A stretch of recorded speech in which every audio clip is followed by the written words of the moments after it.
Hello friends, welcome to Grow Capital. और आप सभी को बता दूं, जितने भी वीडियो पोस्ट कर रहा हूं सभी वीडियो आपके एजुकेशनल पर्पज़ के लिए हैं। और अगर आप कोई भी मेरे सजेशन पे अगर आपको बाय करना है या सेल करना है तो उसके पहले आप खुद सेल्फ डिसीजन या तो खुद का एनालिसिस या तो अपने फाइनेंशियल एडवाइज़र से ज़रूर सलाह लें। और आपने अभी तक अगर चैनल को सब्सक्राइब नहीं किया है तो कृपया चैनल को सब्सक्राइब कर लीजिएगा, वीडियो को लाइक कर दीजिएगा और बेल आइकन बटन दबाना बिल्कुल ना भूलें ताकि आपको लेटेस्ट से लेटेस्ट वीडियो अपडेट होता रहे। और आज हम लोग बात करने वाले हैं स्ट्रॉन्ग पोर्टफोलियो स्टॉक, जो कि आपके इन्वेस्टमेंट के लिए बहुत अच्छा रहेगा। ये technical analysis and fundamental analysis दोनों को कंबाइन करके बनाया हुआ है। और ये ऐसा कंसेप्ट है कि जब भी अगर मार्केट फॉल होता है तो आपको उसको बाय करना है। तो कुछ ऐसे सिलेक्टेड स्टॉक हैं जिनमें आपको जो है जब भी मार्केट फॉल होगा आपको एंट्री लेना है, और अगर डाउन होता है तो आप एवरेज भी कर सकते हैं। जैसा कि मैंने एक रूल बनाया हुआ है, ग्रुप में भी शेयर किया हुआ है कि अगर आप पोजिशनल बाय कर रहे हैं, मीन्स डिलीवरी के लिए बाय कर रहे हैं, तो कभी भी आपका पैसा 100% उस स्टॉक में नहीं लगा होना चाहिए। मतलब डाइवर्सिफिकेशन होना बहुत ज़रूरी है। कहने का मतलब है कि अगर आपके पास मान के चलिए 5 लाख रुपीज़ है और आप जो है इन्वेस्टमेंट करना चाहते हैं, तो इन्वेस्टमेंट करने के लिए 5 लाख में आपको अलग अलग सेक्टर वाइज, मतलब आपको सेक्टर वाइज और उसके बाद स्टॉक वाइज आपको ये फंड डिवाइड कर लेना चाहिए। मतलब 5 लाख में से 2.5 लाख रुपए आप जो है 2.5 लाख रुपए आप यूज करिए। अब इसमें से बाकी जो रिमेनिंग है, इनकेस वहाँ से अगर और मार्केट फॉल होता है तो आप एटलीस्ट उसे एवरेज कर सकते हैं।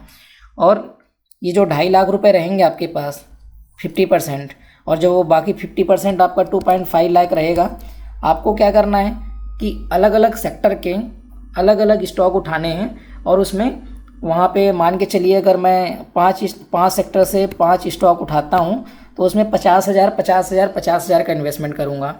या तो मान के चलिए 5 सेक्टर या 7 सेक्टर में से कोई सा भी स्टॉक में लेता हूँ, एक एक 2 स्टॉक, तो मेरे पास अगर 10 स्टॉक हो गए तो सभी का 25,000 का मेरा यहाँ पे 25K का हर एक स्टॉक में इन्वेस्टमेंट रहेगा। अब यहाँ पे आपको एक प्रॉब्लम आएगी कि अगर मैं रिलायंस बाय करता हूँ तो रिलायंस मेरा 2200 रुपये का है। इसके अलावा अगर मैं कोई दूसरा स्टॉक बाय करता हूँ, मान के चलिए इस रेंज में BPCL का, तो BPCL आप सोचोगे 470 रुपये का है, तो क्यों ना इसमें क्वांटिटी ज़्यादा आएगा। तो ऐसा मेंटलिटी नहीं रखना है, आपको दिमाग में रखना है 25K यहाँ पे इन्वेस्टमेंट के लिए है। तो 25K में उस स्टॉक में मान के चलिए BPCL में अगर मैं डिवाइड करूँगा तो कितना क्वांटिटी आएगा, उसी हिसाब से अगर मैं रिलायंस में करता हूँ तो उस हिसाब से मेरे पास 10-11 क्वांटिटी आएगा। तो आपको यहाँ पे ये देखना है फंड कि फंड कितना यूज कर रहे हैं, ना कि क्वांटिटी, क्योंकि कोई स्टॉक का प्राइस हाई है, कोई स्टॉक का प्राइस यहाँ पे लो भी है, और डिपेंड करेगा सेक्टर वाइज। तो ऐसा करके हम लोग बहुत सारे मैंने अलग अलग सेक्टर के अलग अलग स्टॉक सेलेक्ट किए हैं, आपको मैं बताता हूँ। और जैसा कि आप लोगों को पता होगा कि निफ्टी आप देखोगे तो निफ्टी 1,000 रुपये से स्टार्ट हुआ था, ठीक है, स्टार्टिंग बेस प्राइस। तो यहाँ पे 1,000 रुपये से स्टार्ट होके और ये पहुँच गया अभी 17,000। मतलब जब भी डाउन आया फिर ऊपर गया, तो मार्केट में आपको ही पता होगा कि जब मार्केट यहाँ से अगर चलता है ऐसे अप ट्रेंड बनाएगा, थोड़ा सा फॉल आएगा, फॉल आने के बाद फिर ऊपर अप ट्रेंड बनाएगा, फिर थोड़ा फॉल आएगा, फिर अप ट्रेंड बनाएगा। इनकेस कुछ मेजर होता है जैसे कि कोरोना में हुआ था तो ये सीधा सीधा हाफ हो गया था, फिर वापस जब हाई बनाया तो सेम ईयर में ही हाई बना के निकल गया। तो यहाँ पे 12,000 को उससे लो बनाया 6,700 का निफ्टी ने, और उसके बाद अभी जाके यहाँ पे 17,000 में टिका हुआ है। तो जो भी इन्वेस्टमेंट उस टाइम पे किए थे बहुत अच्छा टाइम था उनके लिए और बहुत बढ़िया प्रॉफिट भी बनाया उन्होंने।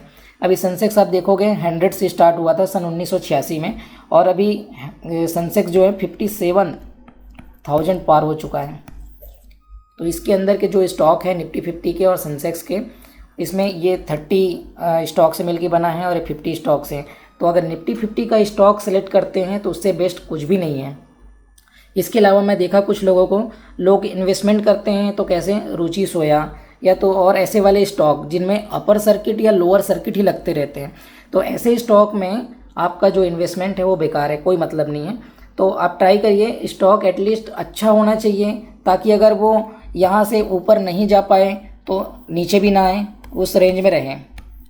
अब बहुत लोग तो ऐसा भी करते हैं कि आईटीसी को बाय करते हैं 200 रुपये में, 210 में बेच देते हैं, फिर 200 में बाय करते हैं, 210 में बेच देते हैं। और कुछ पावर ग्रिड ऐसे हैं, power grid, BPCL, Hind petro, ये ऐसे स्टॉक है जो वहीं वहीं मूव होते रहते हैं, लोग प्रॉफिट भी कमाते रहते हैं, उनको पता है कि इसके नीचे नहीं जाना है और पता है ऊपर नहीं जाना है।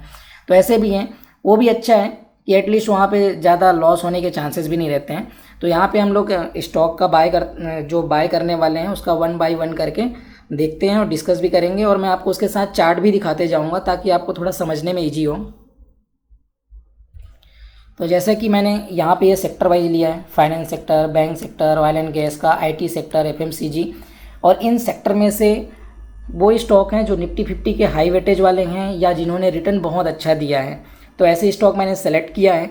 और उस इंडेक्स में ऐसे भी होते हैं जो कि जैसे फाइनेंस सेक्टर का इंडेक्स है, उसमें आप देखोगे तो बहुत सारे स्टॉक हैं जिनमें प्रॉफिट भी बहुत अच्छा बना है। उसके अलावा जो पिछले 5 साल 7 साल का आप देखोगे तो रेट ऑफ इंटरेस्ट जो बना वो भी बहुत सही है। तो इसके लिए हम लोग बहुत सारे स्टॉक हैं, बट इनमें से मैंने कुछ सिलेक्टेड ही स्टॉक जो मुझे लगा उसके अकॉर्डिंग मैंने सेलेक्ट किया है। बट आप जो भी इन्वेस्टमेंट करेंगे आपके अकॉर्डिंग, आपका कैपिटल कितना है और आप जो भी फाइनेंशियल एडवाइजर से सलाह लेंगे तो उसके थ्रू आप एक बार डिस्कस करके करिएगा। जस्ट ये मेरा व्यू है, आपका व्यू कुछ भी हो सकता है। आपके अकॉर्डिंग आप ट्रेड कर सकते हैं और आपका जो इन्वेस्टमेंट है आपके अकॉर्डिंग ही होगा। जैसा कि ये फाइनेंस सेक्टर में आप बजाज फाइनेंस यहाँ पे देखोगे तो बजाज फाइनेंस जब मार्केट फॉल हुआ था तो बहुत गिरावट आई, उसके बाद बहुत अच्छा मूव करके अभी ये टॉप गेनर और साथ में लाइफ टाइम हाई में भी है। सेम बजाज फिनसर्व का, और यहाँ पे छोटे रेंज प्राइस में जैसा कि ये बजाज फाइनेंस का आप देखोगे तो प्राइस बहुत ज़्यादा है, बजाज फिनसर्व का भी। एमएफएसएल देखोगे तो ये कम प्राइस का है, मुथूट। तो इनके रेंज में यहाँ पे मैंने एफेंडो स्टॉक 2 सेलेक्ट किए हैं, एमएफएसएल और मुथूट का, ये भी अच्छा है। बट जो यहाँ पे देखिएगा जितने ब्रैकेट में हैं, ये भी ब्रैकेट में हैं, इधर भी ब्रैकेट में हैं, तो ब्रैकेट वाले एक ऑप्शनल हैं और जो प्रायोरिटी में हैं वो पहले जो फर्स्ट में लिखा हुआ है वो सभी हैं। तो एक बार बजाज फाइनेंस का चार्ट देखते हैं।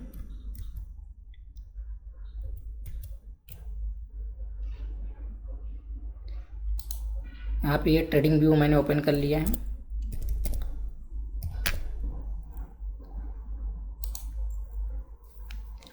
ये देखिए, ये बजाज फाइनेंस का यहाँ पे 1 डे चार्ट है। जब हम इन्वेस्टमेंट पर्पज के लिए देखते हैं तो मोस्टली 1 डे, 1 आवर का कैंडल, या तो 1 डे कैंडल, 1 वीक और मंथली, इस पे ऑलवेज इन्वेस्टमेंट के लिए स्टॉक सिलेक्शन किया जाता है।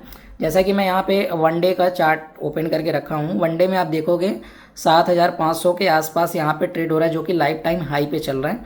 अभी आप देखोगे तो यहाँ पे ये जो है अप्रैल 2021 में 4500 का था, और यहाँ से बहुत बेहतरीन निफ्टी में जो मूव लाने वाले हैं स्टॉक मूविंग वाले वो यही सब हैं। अभी इसको मैं वीकली में कर लेता हूँ।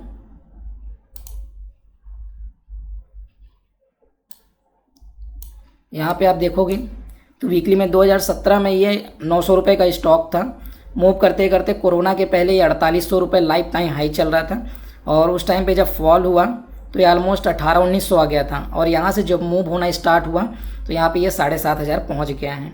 और बजाज फाइनेंस ये फाइनेंस कंपनी है जहाँ पे ये फाइनेंस कर करके अभी आने वाले टाइम पे जितना लोग पॉपुलेशन बढ़ता जाएगा, लोग और भी फाइनेंस कराते जाएंगे, उस हिसाब से मूव अच्छा होता जाएगा। और जब भी कुछ भी नियम या रूल्स आते हैं या तो कुछ भी ऐसा कुछ होता है तो फाइनेंस और बैंक सेक्टर को पहले प्रायोरिटी दिया जाता है फंडिंग के लिए। तो सबसे पहले मूव होने वाले स्टॉक जो हैं फाइनेंस और बैंक सेक्टर के ही होते हैं। यहाँ पे बजाज फिनसर्व का देखते हैं।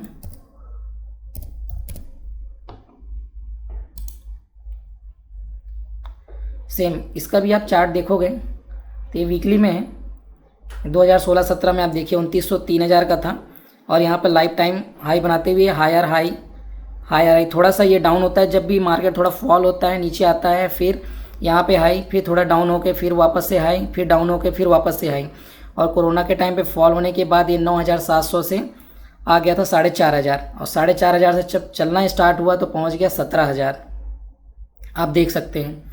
तो जब भी कुछ करेक्शन आए, मार्केट में फॉल आए, तो ये 2 स्टॉक आप वहाँ पे प्रायोरिटी में रखिए कि इनमें इंटर करना है। अभी मान के चलिए बजाज फिनसर्व में बताया 17,000 का स्टॉक है, तो ज़रूरी नहीं है कि आप 5-6 यहाँ पे क्वांटिटी ले लो। एक क्वांटिटी भी आप लेते हो तो हर एक रुपये में 1 रुपये बढ़ता जाएगा। अभी 17,000 से 3,000, ये मतलब अगर 20,000 पहुँच गया तो 3,000 का प्रॉफिट मिलेगा आपको। उसी तरह बजाज फाइनेंस का जैसे मैं बताया, तो बजाज फाइनेंस भी 7,000 का है, तो आप 2 से 3 क्वांटिटी भी ले सकते हो तो भी हो जाएगा। इसके अलावा आपको अगर फंडामेंटल एनालिसिस भी करना है तो आप मनी कंट्रोल की वेबसाइट में जाके वहाँ से आप कर सकते हो। जैसे ये मनी कंट्रोल यहाँ पे आपने ओपन किया है, यहाँ पे जो स्टॉक आप डालोगे आ जाएगा।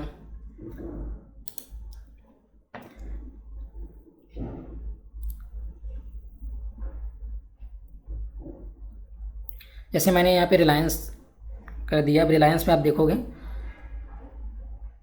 तो यहाँ पे रिलायंस इंडस्ट्री, इसका डे रेंज, 52 वीक का रेंज, ये सब कुछ है। यहाँ पे स्ट्रेंथ ये सब भी मिल जाएगा आपको। इसके अलावा ओवरव्यू चार्ट, ये सब MD technical, price and volume, 1 week, month में कितना रिटर्न है, परफॉर्मेंस क्या चल रहा है, तो लास्ट 3 ईयर का परफॉर्मेंस। यहाँ से आप और क्लिक करते हैं तो हिस्टोरिकल प्राइस आ जाएगा। यहाँ पे आप पिवोट लेवल भी देख सकते हो, टेक्निकल रेटिंग भी क्या चल रहा है, मूविंग एवरेज क्या है, सब कुछ आपको यहाँ पे मिल जाएगा।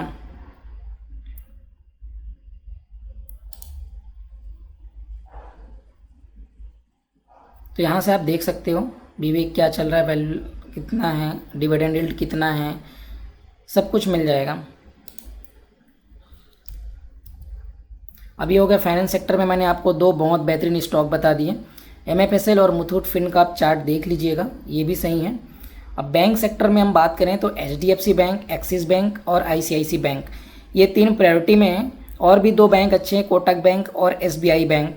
बट अगर मैं बात करूं तो यहाँ पे जो HDFC बैंक और एक्सिस बैंक, ICICI बैंक, इन तीनों को मैंने प्रायोरिटी में रखा है, क्योंकि इनका मूवमेंट ऐसा है कि मार्केट फॉल होने के साथ वहाँ पे तो डाउन होंगे, बट अगर यहाँ से अच्छा मूव होना स्टार्ट हुआ तो इनमें मूवमेंट बहुत अच्छे मिलते हैं। और बैंक निफ्टी के अगर वेटेज की बात करूँ तो HDFC बैंक का सबसे ज़्यादा वैल्यू है, उसके बाद एक्सिस बैंक है, SBI है, ICICI बैंक है। लेकिन SBI में कैसा है कि कभी अगर हाई मूवमेंट आना हुआ तो उतना खास मूवमेंट मिलता नहीं है। यहाँ पे मैंने आपको 3 अच्छी स्टॉक बता दी है, एक बार तीनों का चार्ट देख लेते हैं।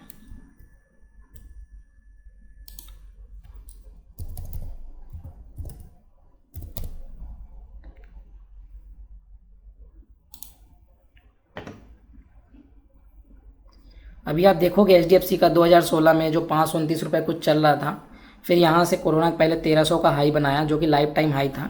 इसमें भी जब भी ये हाई बनाता है तो इजली निकल जाता है, थोड़ा सा करेक्शन आता है फिर ऊपर निकल जाता है। तो ट्राई करिए, जब भी अगर आपको करेक्शन में बाई करने को मिले तो बाई ज़रूर करिए। अभी आप यहाँ पे देखोगे 1600 का ऑलरेडी लाइफ टाइम हाई बना चुका है, फिर वापस से हाई ब्रेक करने की तैयारी में है।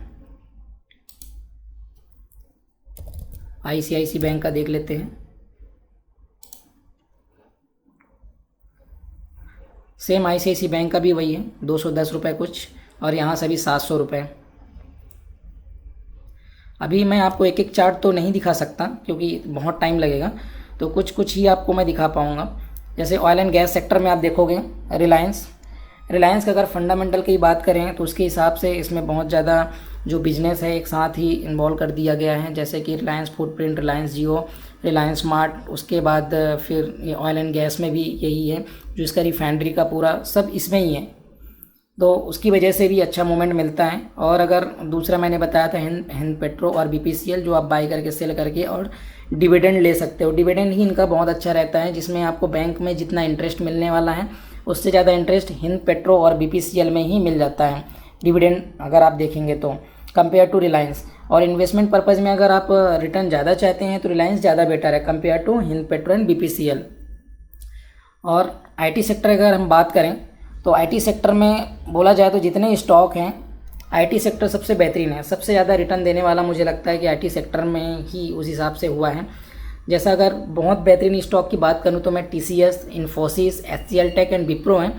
TCS में भी डिविडेंड बहुत सही मिलता है, और इसमें इन्फी की बात करूं तो डिविडेंड भी सही है। इसके अलावा जो बोनस वो भी बहुत अच्छा है। HCL टेक में भी बोनस का बहुत सही है और विप्रो में भी। और विप्रो जो है बहुत ज़्यादा रिटर्न देने वाला स्टॉक मैं समझता हूँ, क्योंकि इसका डिविडेंड भी बहुत अच्छा है और बोनस रेशो भी बहुत अच्छा है।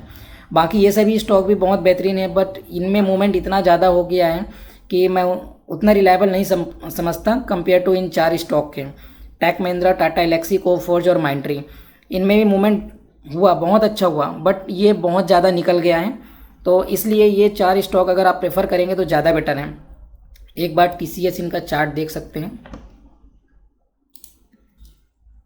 TCS already life time high पे चल रहा है, तो इसमें भी आपको जब भी करेक्शन मिले, ये देखिए यहाँ पे 2016 में 1200 से चलते चलते 3700, तो यहाँ पे ये जब मार्केट फॉल हुआ था तब फॉल हुआ था, उसके बाद ये वापस से जब भी मार्केट में गिरावट आता है या कुछ ऐसी आर्थिक कंडीशन ख़राब होती है तो IT सेक्टर में उतना फॉल नहीं होता है, इसमें मूवमेंट सही रहता है। उस टाइम पे आप इसमें इन्वेस्टमेंट कर सकते हैं IT सेक्टर के स्टॉक में। दूसरा है आप गोल्ड में इन्वेस्टमेंट कर सकते हैं। उसके बाद देखिए इन्फी में भी सेम मिलेगा, इसमें भी सेम वही 2016 से मैं बात करूँ 573, अभी 1700, 3 टाइम्स। विप्रो में भी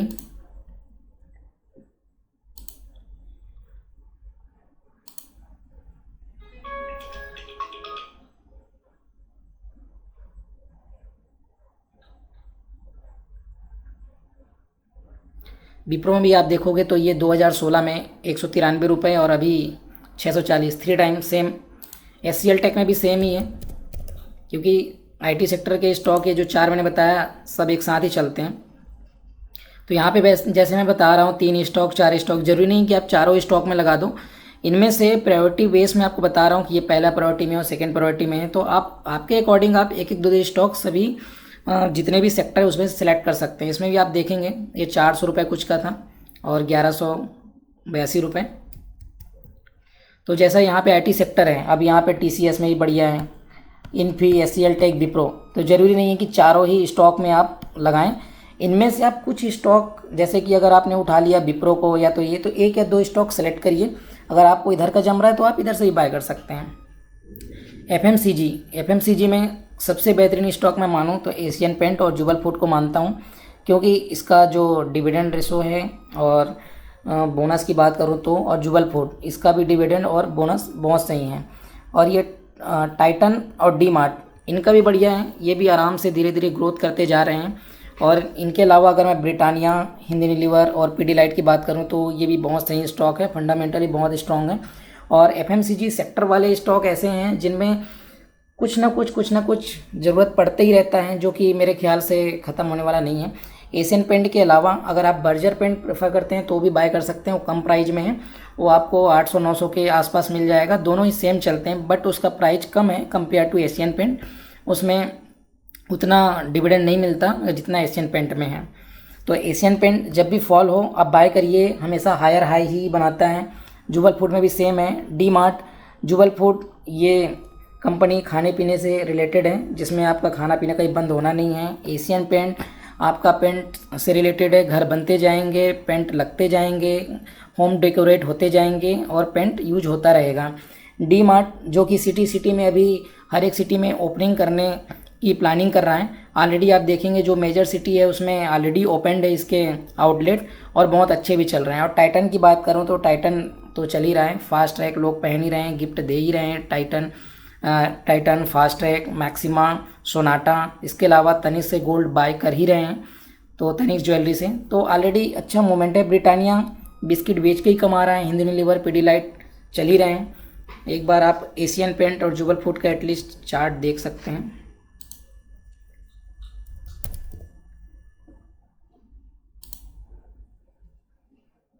एशियन पेंट देखिए, ये जैसे 2016 में 900 रुपये, यहाँ से 3200, 3 टाइम्स।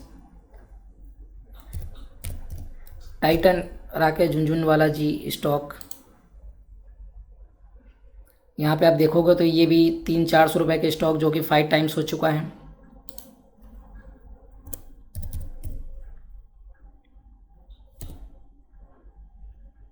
जुबल फूड वर्क, ये भी आप देखोगे 500 रुपये से 4000 पहुँच चुका है।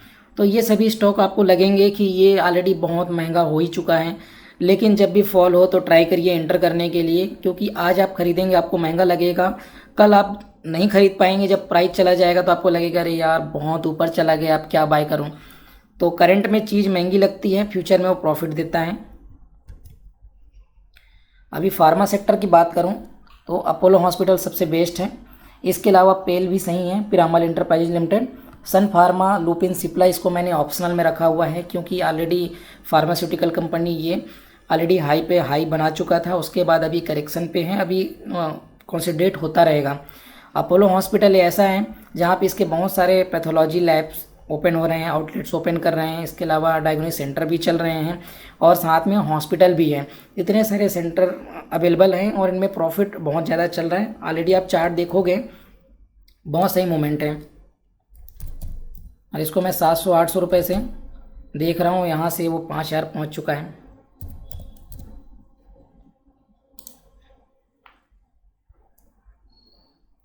ये देखिए, ये 700-800 700-800 चलता रहा और उसके बाद सडन स्पाइक जब कोरोना के टाइम पे हुआ तो यहाँ से तो ये फॉल हुआ था 1800 से 1100 तक।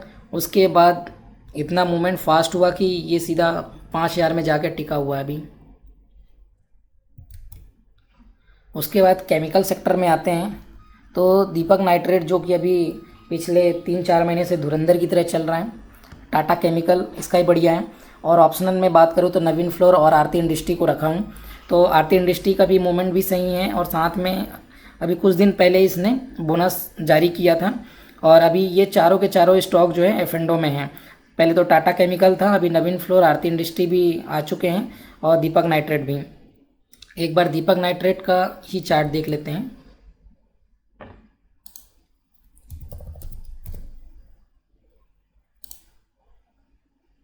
ये देखिए 2016-17 100 रुपये का स्टॉक चलने वाला 2200 रुपये तक पहुंच गया। अभी जब भी ये हाई बनाता है, हाई बनाने के बाद एक करेक्शन, करेक्शन के बाद फिर अप मूव, करेक्शन, फिर अप मूव, करेक्शन, फिर अप मूव, ऐसे करते करते, कहने का मतलब अगर मार्केट जब भी फॉल हो और वहाँ पे करेक्शन में आपको एंट्री मिले तो ज़रूर एंट्री कीजिए। इंफ्रास्ट्रक्चर की मैं बात करूँ यहाँ पे IRCTC जिसका IPO ओपनिंग हुआ था 300 रुपये और वो लिस्टिंग हुआ था 650 के आसपास, जो करीब 2500 चल रहा है। और ऑप्शनल में है अदानी पोर्ट और अदानी इंटरप्राइजेज, तो ऑलरेडी ये बहुत ज़्यादा अपमूव हो चुके हैं, अभी इसमें कोई ज़्यादा खास मोमेंट नहीं आने वाला है। 10-12% और मिल सकता है इसमें भी, तो उसके लिए आप चाहें तो बाय कर सकते हैं, अदरवाइज इग्नोर करिए। उससे बेटर है IRCTC। ट्रेन चलते रहेंगे, पब्लिक बढ़ते रहेंगे, ट्रेनों में पॉपुलेशन बढ़ता रहेगा, जितने भी ट्रांसपोर्टिंग के होने हैं वो होते ही रहेंगे और साथ में प्लेटफॉर्म बनते रहेंगे, IRCTC का आउटलेट ओपन होता रहेगा, लोग ऑर्डर करते रहेंगे, खाते रहेंगे और IRCTC चलता रहेगा। तो ट्राई करिए कि IRCTC बाय करने के लिए। एक बार इसका भी आप चार्ट देख लीजिए।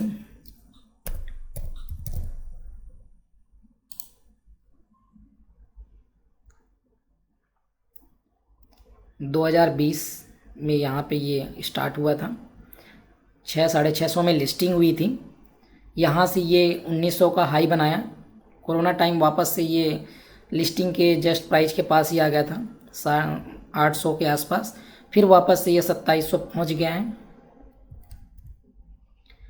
अभी एक्स्ट्रा में मैंने जो है पॉलीकैब और सीमेंस को रखा है।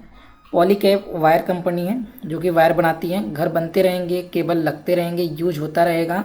और फंडामेंटल की तरह अगर मैं फंडामेंटल में बात करूं तो पॉलीकैब बहुत सही है वायर कंपनी में। और दूसरा है सीमेंस जो कि इंडस्ट्री लगते रहेंगे, पैनल चलते रहेंगे, मेंटेनेंस होता रहेगा और ये अपमूव करता रहेगा। दोनों का एक बार चार्ट देख लेते हैं।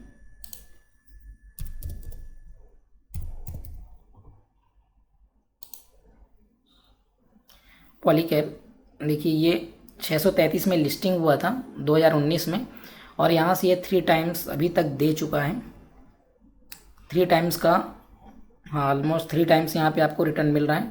यहाँ पे भी देखिए अप मूव डाउन, फिर अप मूव, ऐसा करके फिर अप मूव डाउन, फिर वापस ये लाइफ टाइम हाई। सीमेंस देखते हैं,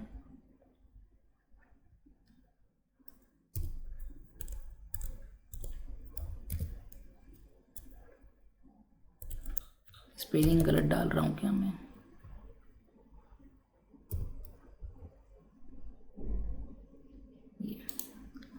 सीमेंस।